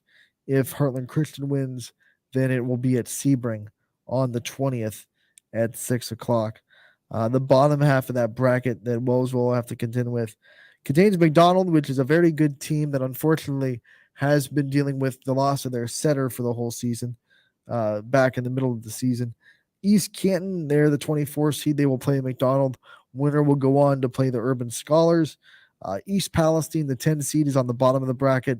They have a bye. They are awaiting the winner of Dalton versus Matthews. If Dalton wins, that game will be in Dalton. And if Matthews pulls off the upset, East Palestine will host a game. So that's what district are you in here? That's Lisbon. Okay, Lisbon. I'm looking all over. I was at Columbiana. Yeah, sorry. Okay, so you got Dalton, who plays Matthews. They should win. East Palestine's probably going to either travel to Dalton or host. That I think East Palestine hopes that Matthews is right. Able to win. Somehow, some way, Matthews get that win, right? And then the Academy of Urban Scholars, who's the last seed, 26 seed. McDonald chose not to take that bye, so they're going to play East Canton. I think that's something we've seen a lot of. Mentor Lake Catholic, we talked about, they chose to take the bye. Crestview didn't. There's a lot of different schools that are comfortable with taking it, and then there are that want to play that first round. Yeah, there are some coaches that they want to get their team on the floor. They don't care who they're playing against. They just want to get them live game reps and not be rusty when they go into the sectional finals. And some coaches want that rest. They want to get back in practice, get into the gym, get into the lab, and work on stuff instead of being against a team that you're better than, which is kind of a glorified practice anyway. And Wellsville is another team that took the 1 seed and is going to play number 1 against Valley Christian. When I look at Wellsville, they've got an unbelievable chance to get to the district final. They're going to play every single seed that is 25 and below. Their highest seed that they could potentially play is 11, and that's Jackson Milton. So Wellsville's going to have a cruise control to the district final, where they're probably going to face a good McDonald team that I've seen play a time or two this year. So I like Wellsville's spot right now. The way they played in the regular season really set them up nicely here for the postseason. If Jackson Milton makes it there, they are a team that took a set from Wellsville last year in the districts and played Wellsville pretty tough. They were 3 competitive sets in the ones that Wellsville won. So Jackson Milton will definitely be a motivated team if that matchup pops up. And you look at them, up and down year, they've probably lost some games they feel like they should have won, but they still have a lot of talent. Paige Grope, member of the 1,000 Assist Club, the first player ever in Jackson Milton to get 1,000 assists. So she is the assist queen in Jackson Milton. Got Emily Foltz on the outside. You have Grace Johns, she's a really good libero. Mia Greco patrols the middle block. So you have really good players at Jackson Milton and some talent. They've had a couple of games where they haven't put it together, and they've lost a couple of games that they feel like they probably should have won. Yeah, no, there's no doubt. I mean, they played a good schedule. Don't get me wrong, and they played some 5-set matches where they probably should have won some. But postseason, clear mind, clear head. You're the better team coming into that match, so you just got to take care of business. One step at a time. Look, the Scarlets here, the MVAC is tough. You got Middle Ridge twice, you got Western Reserve twice, and you got McDonald twice. That's a 4 seed, a 2 seed, and then a 5 seed over in Division 3. Yeah, so that's a tough MVAC conference to go into. Yeah, it is tough. This part of the bracket's loaded. It almost reminds you a little bit of what we were talking about earlier with Division 3, Region 9, and Orwell. Once you get past the sectional final, then you're set up with some of the top 5 teams ranked in the state in Division 4. Right. So it'll be fun. I don't think you can forget about Sebring in Division 4 either. I mean, Sebring has very quietly put together a pretty impressive season. When you look at it, Blake Thomas has put together a really good year for Sebring. I know they're in the other bracket, and we're going to talk about them as we go into the Columbiana District. But I feel like, and even this is to me too, because I've been talking about volleyball all year. Sebring has been under the radar, really under the radar. Not a blow you away season, but they've definitely gotten their wins, and they've definitely put together some strong wins in their season. We go into that Columbiana District, and the top seed in the district is going to be Western Reserve. They're the 2 seed. They took the bye, so there's the dichotomy. We see Wellsville not take the bye. Western Reserve takes it. They will play the winner of Wyndham versus Lowville, which is 15 versus 18 on the 18th at 6 o'clock. Newton Falls will play Springfield. That's 7 versus 19. Winner of that will play the winner of Lisbon and Southern. That is 6 versus 17. So you have a possibility of Springfield Southern 6 versus 7 in the sectional final. That would be a really good game with a spot on the semis on the line. Lake Center Christian is the 3 seed. They're on the bottom half of the bracket. They will play the winner of Mogador and Central Christian. It's 9 Mogador versus 21 Central Christian. Where's that? And then Kidron Central Cap. Where's that at? I don't know. It says Kidron. So it's Kidron Central Christian. So it must be in Kidron. Yeah, Kidron. I'm not even totally sure where Kidron is, to be honest. Fine, of course. And then Canton Central Catholic is on the bottom of the bracket as a 5 seed. They will play Lordstown, the 25th seed. And then when they win, they'll play Latonia, the 22 seed. So you got the 5 seed in this bracket. You have the 3 seed, the 2 seed, and the 6 seed and the 7 seed. A lot of people avoided Wellsville, which makes this bracket kind of like the Grand Valley one, full of really good teams that have a chance to win it. Obviously, Western Reserve is going to be among the favorites as the 2, but you got a lot of teams that can win. Yeah, you do, and I got an update. Kidron, kind of located in the middle of nowhere, to be honest with you. They're south, deep south of Akron, east of Worcester, and it looks like just a little one stoplight town. So, Kidron, I've never heard of them coming into this. So Mogador, everybody knows Mogador, of course. I think they'll be able to take care of Kidron Central Christian. When you look at a team like Hartville, Lake Center Christian, we've got some good teams in this district, but there have been some YSN schools that have beat Lake Center Christian this year. Middle Ridge. So that is a positive. Middle Ridge swept them. So that's definitely a beatable opponent. When you look at Western Reserve with Hughes, I think they got a really good chance to get to the district final against Lake Center Christian. The only teams that might stop them are Southern and Springfield. I was able to see Springfield in person a couple weeks ago with Anthony Romo. We watched the Poland match, and they've got some good talent. With Brungard, of course, on the outside, she's an electric hitter. You got Mullen, who could also swing it pretty well. But the two Brungards, Balin and Jamaica, really combined for a lot of their kills, and that's kind of where their contributions come from. There will be a full Division 4 volleyball preview on the YSN page tonight as we finish up the volleyball previews on the website. But now let's shift into soccer. We have Ysn Mullichak coming in from Canfield live on the show. Ysn, thank you so much for taking the time to join us today. Hi, thank you for having me. Ysn, I want to start with this. This team's been rolling. You guys have one loss on the season, and it comes in the first match against Kenston. But since then, you combined for 9 wins total and 6 ties on the season. So what was the difference after that first match, you think, to where you guys started rolling a little bit? I mean, not to blame anything on the weather, but it was over 100 degrees on that turf, and I think that really made it rough for us, and the ref wasn't giving out water breaks or anything. So I think we ended up coming together, and obviously 3-0 against Kenston was rough, but I think if we played them on a normal day and right now this late in the season, I think it would be a different game. All right, me and Richie were definitely talking about this at the top of the show. The whole tie debate in games as big as it was last night. Let's just be behind it. Where do you stand? Do you think ties are cool, or do you think that that soccer should move into a penalty kick situation for regular season like they do for tournaments? I mean, years before, I've thought ties really weren't that big of a deal.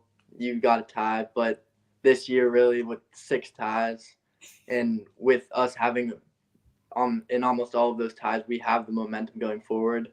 I think overtime would be more helpful to us, and maybe PKs too. Ysn, when you look at this roster as a whole, a lot of juniors and a lot of seniors in your starting 11, just seems like you guys gel really well out there on the pitch. Kind of talk about the camaraderie with this unit this year. Yeah, I thought we were really looked down upon at the beginning of the season, with our graduating class being like 14 seniors and only 2 starters remained after. So we all end up coming together, and I think we really have a bond this year. And we all hang out outside of playing, and I think it builds up us all together, and we really come together as a team.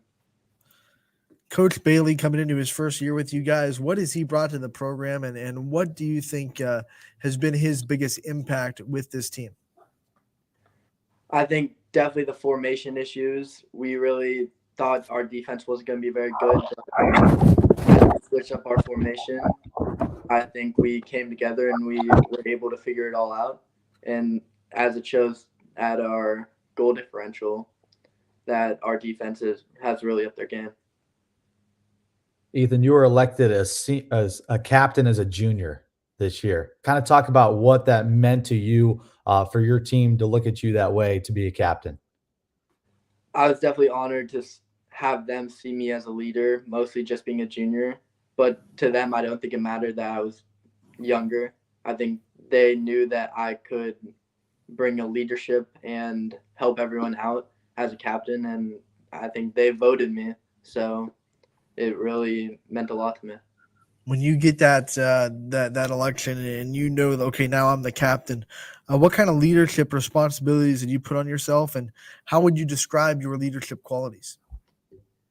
I definitely feel a lot of pressure sometimes going into games, but because I feel like a lot of people rely on me, but that really builds up why I have to compete in every single game. And if I'm not playing as well, I have to make sure others play as well and facilitate the game to that.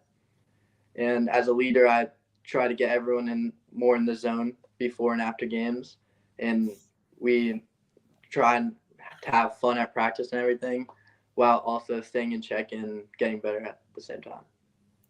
The offense this year for the Canfield Cardinals has been really good, scoring close to 3 goals per match.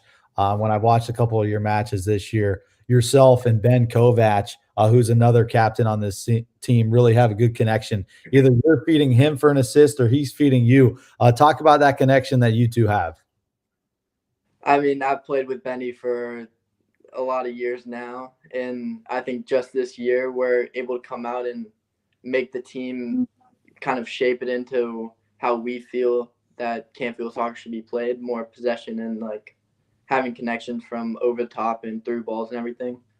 And so me and Benny being captains have been able to kind of shape the game around it with Mike Bailey's help. He really gave us an option of how we wanted to make the team. All right, so like you said, you and him have been playing together for so long. You've built this strong bond and strong relationship.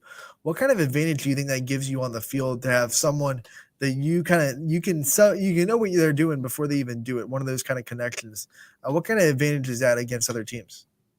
I think I really know Benny's tendencies and like the balls he's able to play and the balls he wants to.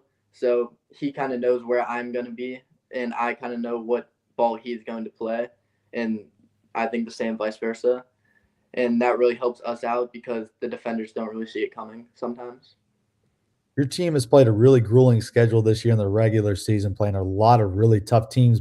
With that, you get the 5 seed, and you now get a little bit of a break, right? Your first playoff game is the 22nd, which is next Saturday. So how nice is that to kind of cool down a little bit, get a full week of practice, work on yourself, and kind of get ready for postseason play? See, we really debated this at practice and everything about, is it better to take the break off and kind of could be a chance you get out of the groove, or just have rest up until playoffs. I, for one, see it as, even if it's not as great as the team, I would like to play. But now that we have the bye, we could just rest up and keep playing better and practicing and being ready for that Girard or Edgewood match. All right, so tournament time brings a little bit of a different animal, and I know everyone kind of prepares for tournament time a little bit differently. And what do you think the tournament time brings to your team, and how much are you guys kind of amped up and ready to try to achieve an ultimate goal, which is get as far as you can in the tournament? I see that in 1 week or 2 weeks, you're not going to get that much better playing during practice. So I think you could build up the team chemistry and everything before the playoffs and get everyone hyped up, and everyone's going to come out and try their best and not want to lose and not want to have these seniors have their last game be too early. When I look at you personally as a player, your handling skills and control is phenomenal. What are some things you do in between matches, maybe even in the off season, to get better? I mean, I'll go out during high school season, I'll go out on my own, and I'll go out with some of our players maybe, and I'll go hard training sessions and light training sessions depending on what our week is built up to be. But in the off season, I play club soccer, and that goes all year, and the competition is high. So we go out and practice almost every day, and we have games against very good teams. So that really has helped me out in building up my skill. All right, you've talked about trying to build the team chemistry and build the bond with your teammates. What are some of your favorite team bonding activities that you're able to do with your teammates? We just finished paintball the other week. That was really fun with my team, and it was kind of like our team dinner but we went out and played paintball. And then we also like to play handball at practice sometimes after big matches, because I think that really brings us together and we can still have fun on and off the field, and it helps our communication. Talked about the long senior class that just graduated, 12 guys from Canfield last year. who are some of the guys that you looked up to when you were an underclassman as a freshman and sophomore to kind of form the player you are today? I really had my brother. It was my brother's class. So I had my brother. It was Zach Ahmed, and I could see Ib barricading at center back. They were all very helpful to me. And overall, all those players have really, them trusting me up top last year really built my confidence and was able to make me a better player in the high school season. I'm going to flip that question the other way now because now you're the upperclassman, you're the captain leader. Who are some underclassmen that you've kind of put under your wing and grown along with you? Well, this year we were lucky enough to have a great freshman class. We have 2 starters that are freshmen, and they're very good players, and they will continue to be great players throughout their high school career. And us helping them out and growing their confidence is probably our biggest need for the program. And so we try to help them out whenever we can and make them compete every practice.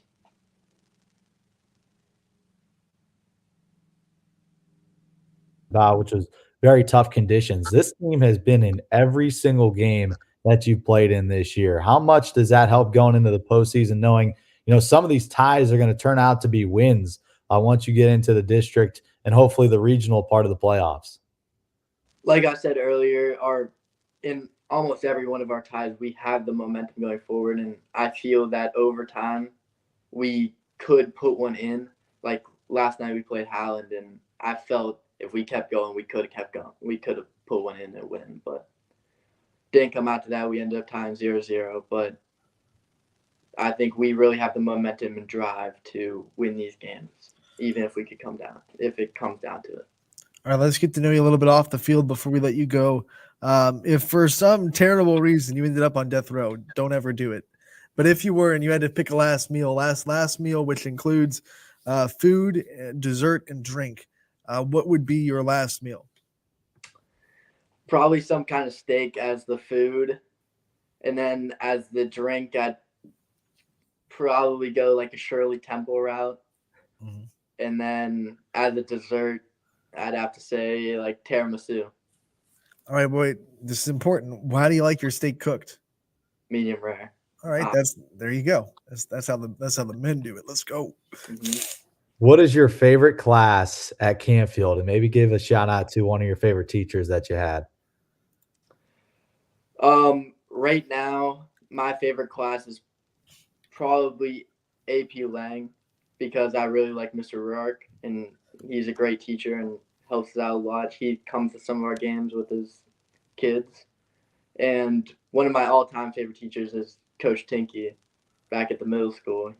I see him all the time, and he's always asking about soccer and asking about when our next game is so he could come and show up. What has been one of your toughest assignments or projects that you've had to do in your schooling career at Canfield?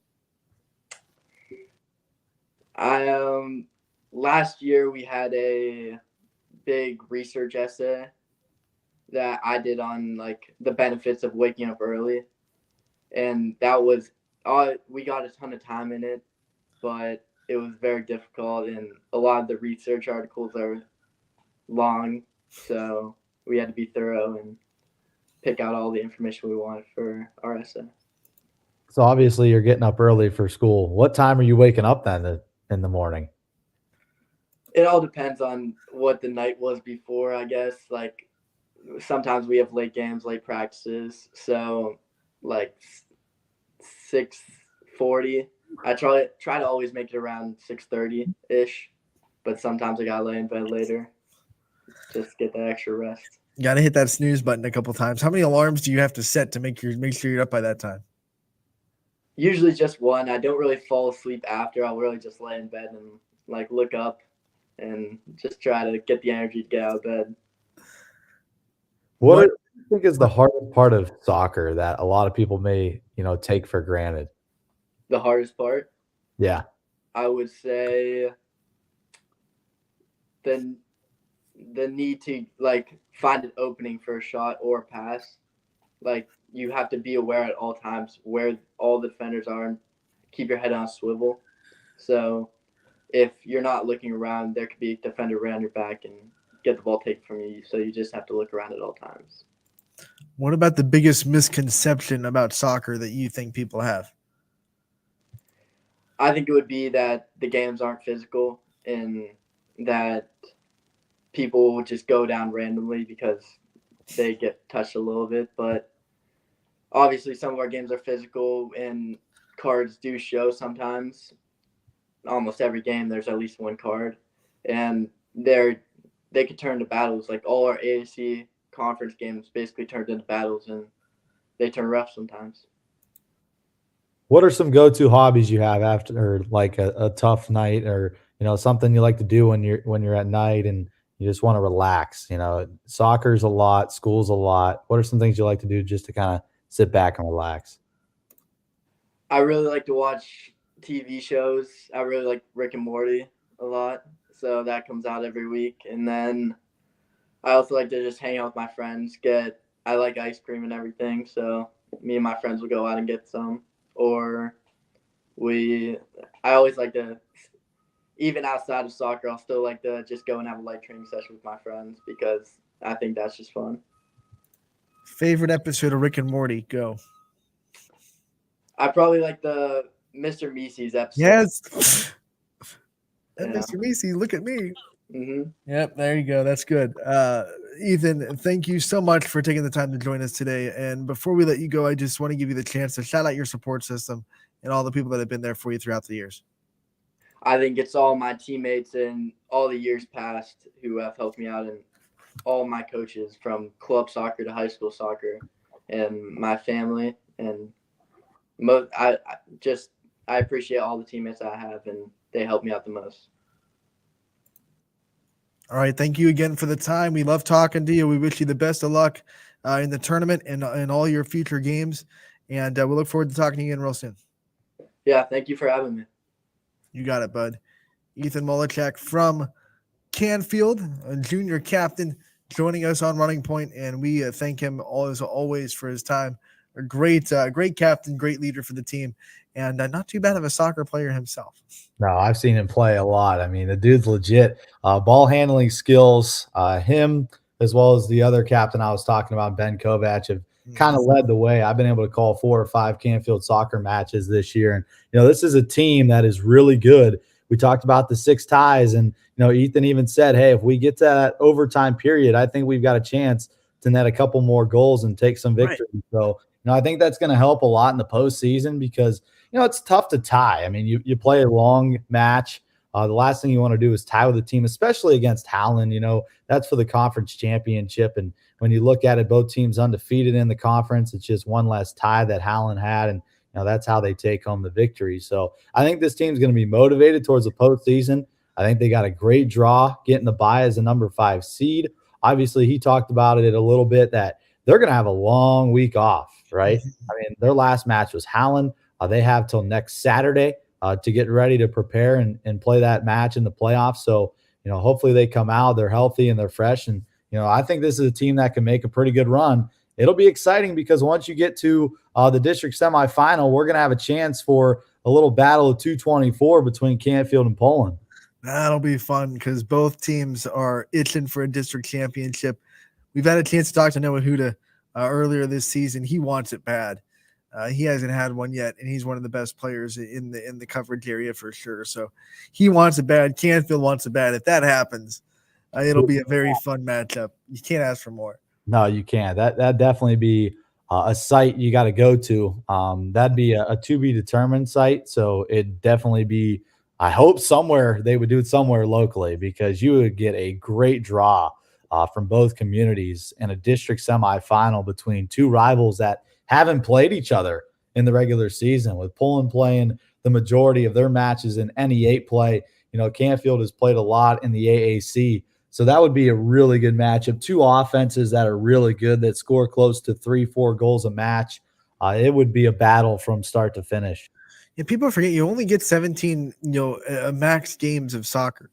So when you have a big conference like the NE8 or the AAC, not a lot of room for out of conference play.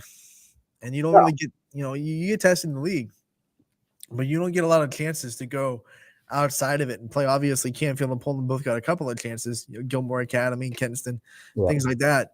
But not a whole lot of opportunities to go outside of the conference and try to catch either people that are going to be in your region or people that are above division of you. So that's what makes soccer tournaments so interesting. A lot of matchups that haven't happened in the year because of that. If you've noticed, Brian Tolnar has not been on the show today. We miss him so much, but he is a very busy man, obviously, and he has been unable to make it today. But we still have Tolnar's Take. So we are going to play that for you. This week's a Tolnar's Take. I think it's a punch hit. Oh, there we go. I need that. We needed that yesterday. Steve, Quinn and Roma went to go play, and we needed that. So one day too late for Richie, but hopefully it's right on time for someone else. Here's Tolnar's Take this week. Welcome to another YSN golf tip here at Mill Creek Metro Parks. Brian Tolnar, PGA Golf and Recreation Director. Today we're going to talk about the punch shot. We've got ourselves in a situation off the tee where we have to contend with some overhanging branches and some trees, so it really dictates the shot coming out very, very low. So in this instance, really what we're trying to do is we're trying to get the ball somewhere up around the green. If we get lucky and it hops on, we're in good shape.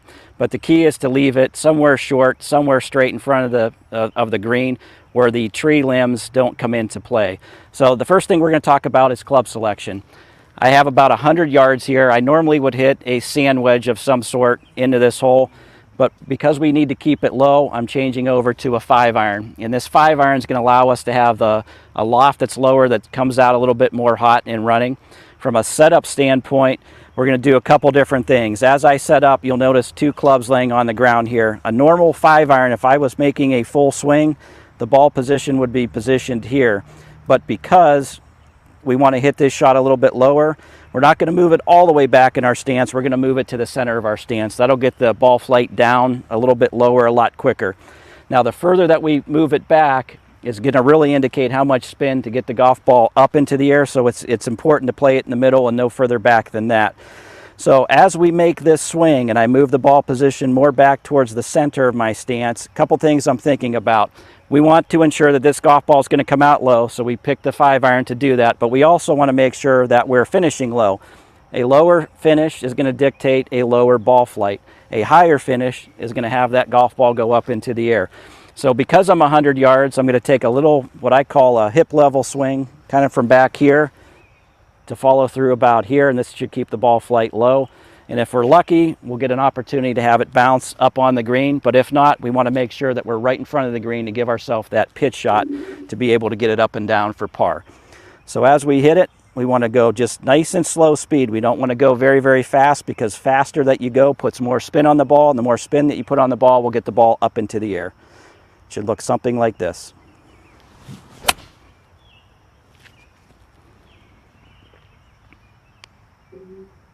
And we've got it on the front fringe. So we've got ourselves in good position to get that golf ball up and down for par and move on to the next hole.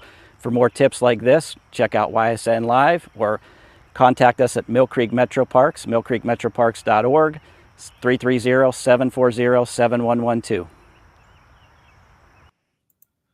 It should look something like this. One take Tolnar. Just there it is, front of the fringe. Perfect. First take. Let's just wrap it up and go there. It's just amazing. Every time. Bringing him to play our next golf outing. I won't even have to bring my bag. As long as he's on your team. Oh yeah, he better be. He better be. If he's not, then there might be some shiftiness out there. Mike Schweinhardt obviously getting in the comments saying, in the past, the better seed is hosted all the way to the district championship game. So if that's the case, Poland would host in the Canfield Poland matchup in the district semis. Yeah, and Poland's a great venue for that. I've called 2 or 3 games at Poland this year. They've got enough room for media. They've got enough room for both fan bases. That'd be a nice place to play for a district semifinal match. Speaking of Poland, they won the NE8 outright on the girls' side last night with the win over Niles. They wrapped up the conference. So congratulations to the Poland girls on getting the outright NE8 championship. They had to hold off Lakeview. Lakeview had a really good season this year, kind of a bounce-back season from a tough one the year before. But their senior class put together a strong season up in Lakeview as far as the girls' soccer is concerned. And they'll be someone to be heard from in the tournament, as well as Poland. on the girls' side. So congratulations to the Poland girls winning the conference championship. I know Ariana Daniels has put together a really good season. She is now committed to play soccer at the next level. So congratulations to her as well. So Poland, another NEA championship to add to that banner. They do it a lot in a lot of different sports. Oh, Poland's been really fun to watch this year. I got a chance to see them actually against Struthers It's the football sport. on Monday night. And Right. It was 7-0. Daniels scored 2. Right. Grischow scored 2. They had Masucci, who was just a sophomore, come in. She scored a goal. And I can't remember who the other one was, but it was another underclassman. They're so good. I mean, their defense sets up the offense. Their defense plays in midfield. That's how good they are. And they just boot it over the top, and then they get in system, and then 1-2 passes, boom, back of the net. It just happens so fast. Poland offensively, one of the best girls soccer teams in the area, hands down. I think, them and West Branch have a chance to get to the district final and win it. It's going to be them, West Branch, and Canfield. I mean, all in that same district in Division II. I haven't had a chance to look at the bracket. I don't think they all line up in the same bracket with the Super District, but it's going to be fun to watch, that's for sure. Yeah, I know Canfield, they don't play in the same bracket as Poland. They're in Akron 1, which their bracket has Kenston in it, who's the number 2 seed. Canfield's 3, and then Niles is 8. Those are kind of the YSN schools that you'd be familiar with in that bracket. So that's Akron 1. Akron 2's got Salem, Ursuline. They've got Alliance, West Branch, and Girard. So, so West Branch and Canfield are separated from. Oh, you know what? 2. Poland might have moved down to division like they did in other sports, so they might be Division 3. I think Poland is Division 3. Right. I'm trying to search for it right now. There's so many different districts now with supers. Oh yeah, here we go. Akron 2, Division 3. Poland's the number 1 seed. Right. So they like volleyball, like basketball in the fall. Poland moves down to Division 3. There we go. Well, I probably should have just looked at the comments section. I know, boom. Mike is this on point today. Guru, man. He knows everything. Now, last year, Mike will probably correct me if I'm wrong, but I think last year Salem and West Branch met in the tournament, and I think Canfield and West Branch. Canfield and West Branch met in the tournament, and I think Canfield beat them in penalty kicks, and the West Branch came back and won the regular season matchup between those two this year. Yes, I do remember that. You're right. West Branch has not lost on the season. They've tied a couple times, but they are still undefeated, and they are state ranked, and they are poised to make a really deep tournament run. Chloe Dennison is one of the best girls soccer players, I think, in the area. I know. Have you gotten a chance to watch West Branch yet this year? I have Chloe not. Dennison's really good. But speaking of Canfield, I think we've got the opportunity to talk to somebody that made a pretty big commitment to go play some soccer. We absolutely did, but unfortunately, we just run out of time to play it on this episode of Running Point. We would be going into Casual Sports Podcast. We could take some overlap. So it'll be on the website, and we are going to play it on a later date. But Macy Toporser, great interview. Look for it on ysnlive.com. Look for it on a future episode of Running Point here as well, because I do want to talk about real quick before we preview the games that are going to be on the network tonight. I want to go into the new nominees of Big Dogs in the Valley, brought to you by Baird Brothers, because we have a fresh set of nominees picking up this morning. And we will start with volleyball. It is going to be Maggie Pavlansky from Lakeview getting a nomination. Parker Wilkins, one of the best liberos in the area, in my opinion, from Canfield, gets a nomination. Alana Amato from Wellsville gets a nod. Then you have Sarah Forsyth, who I have talked about before. 30-plus kills this week in the last 3 matches that she's played. She gets on the list. Addison Burrick from Louisville, who is a new member of the 1,000 Assist Club, she is on the list for the Leopards. And then Allison Durkin from Girard on the list, their setter. So you have 3 setters and a libero, and then 2 outside hitters for the matchups in the volleyball nominees for Week 8. Maggie Pavlansky, Lakeview Pride. We'll see if she's able to win it this week. If she does, they'll go 2 for 2. because Tara Lytle won it in week 1. So if Maggie Pavlansky wins, then Lakeview will have 2 Baird Brothers Big Dog of the Valley members. And that's what Beaver Local did last year for volleyball. They had 2 winners, and they both win at it in the Player of the Year voting at the end of the season. Reminder that if you win Baird Brothers during the regular season, you go on to be in the poll at the end of the year for Baird Brothers Big Dog Player of the Year, which is a poll with all of the season's winners in one poll. On the football side of things, you have Dan Evans from Austintown Fitch, Dan Evans III to be specific. You have Steven Sims from Girard. You have Tony Hall from Edgewood. You have Trevor Sifke from Lisbon. Drew DeShields, who is just he could be on it every week if we were just being honest. He's from West Branch. He had a great performance in their win over Alliance. And then Matt Jones, the sophomore quarterback from Cheney, he gets a nomination as well for Big Dog of the Valley. If it was up to me, I would vote Drew for this week. What he did in that final drive, in that final quarter to come back and beat Alliance 3 times on 3rd and 4th down, they had him beat. They had him dead in the backfield, and he was able to somehow Houdini his way out. He was halfway down to the ground on the 4th down play, and he shoveled it out to Boston Molotek. And then the touchdown pass, he was either in the middle of getting tackled or he was like a second away from someone being on his hip. And he just kind of flick of the wrist to the back of the end zone on a dot for a touchdown. Yeah. I think, out of all the performers this week, he should definitely get it. I know it's up to our fans and the voters. And, Dan Evans from Austintown Fitch, what a win for them in 4 overtimes. So they had a big game there. You got Matt Jones for Cheney, who's had a fantastic comeback season after what he did in his freshman year. So there's definitely a lot of good guys up here. But, overall, week by week, I don't know. I think it's hard to beat Drew DeShields in week number, what would this be? Week number 8. Edgewood gets their first football nomination. So nice to see them welcomed into the Baird Brothers family. Sifke from Lisbon. And then, of course, Sims kind of got Girard back on track after their 2-game losing streak with a big win over Hubbard. So a lot of big players. Volleyball and football polls are up until Sunday at midnight. So make sure you go and vote. Voting is unlimited. And we've had amazing voting turnout all season up through 7 weeks. I think if you totaled the totals, you'd probably have well over 1 million votes for Baird Brothers Big Dog of the Valley through 7 weeks. Yeah, no, there's no doubt. Maybe 2 mil. Yeah, maybe.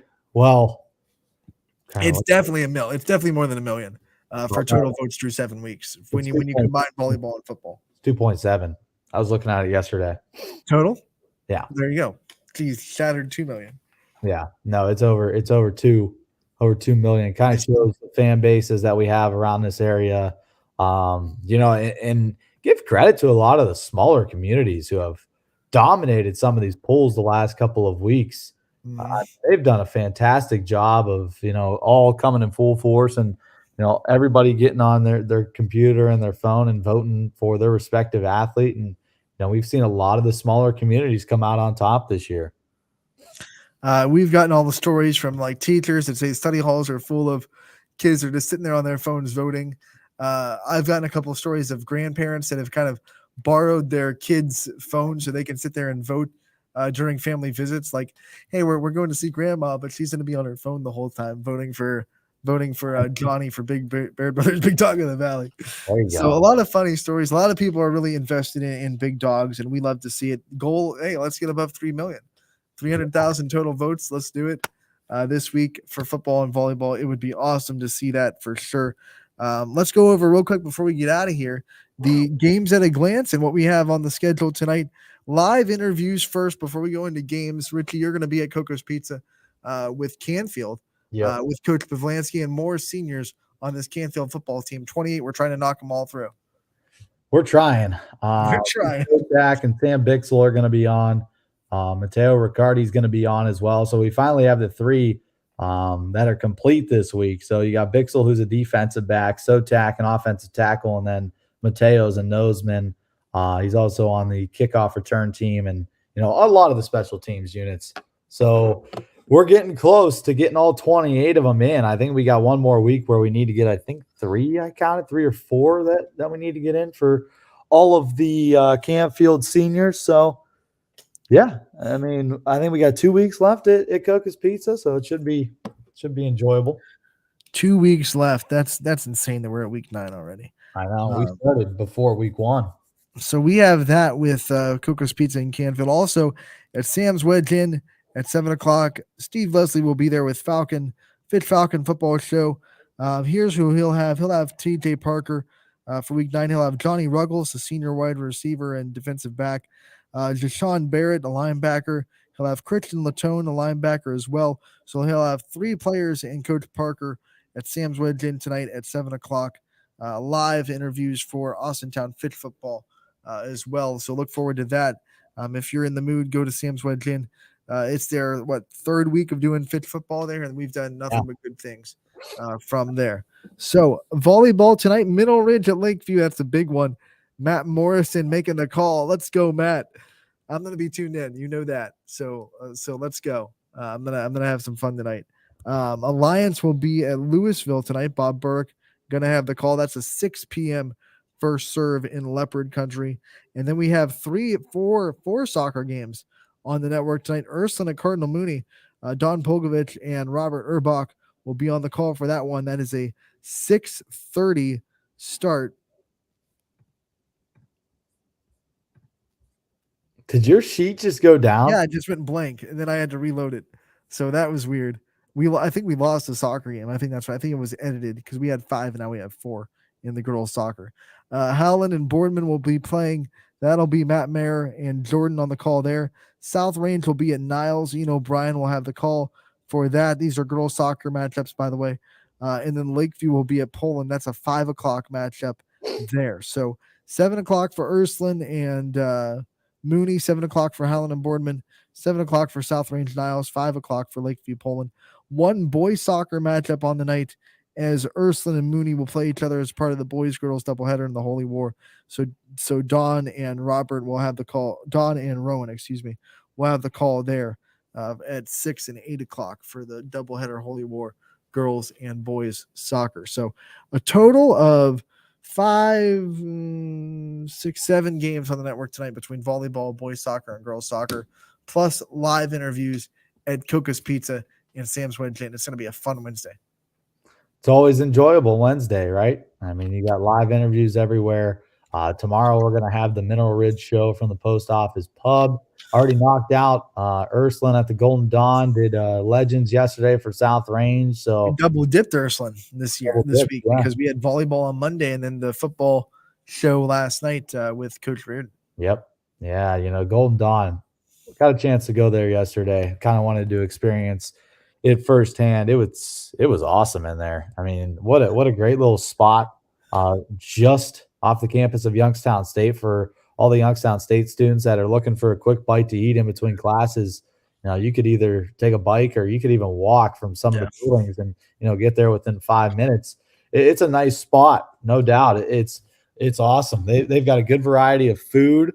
They got good drinks there as well. So if you're in that area and you're looking for a pre or post game spot, head over to the Golden Dawn. John Naples is a great guy. He owns the joint. Just tell him that YSN and he'll take really good care of you. He'll take really good care of you. It's one of those hidden gems in the Youngstown campus area that a lot of people probably don't even know about that is there. There's a lot of those type places right in that Youngstown, right around campus, that are kind of hidden gems that kind of are the staple of Youngstown, and Golden Dawn, top of that list. You got to get there.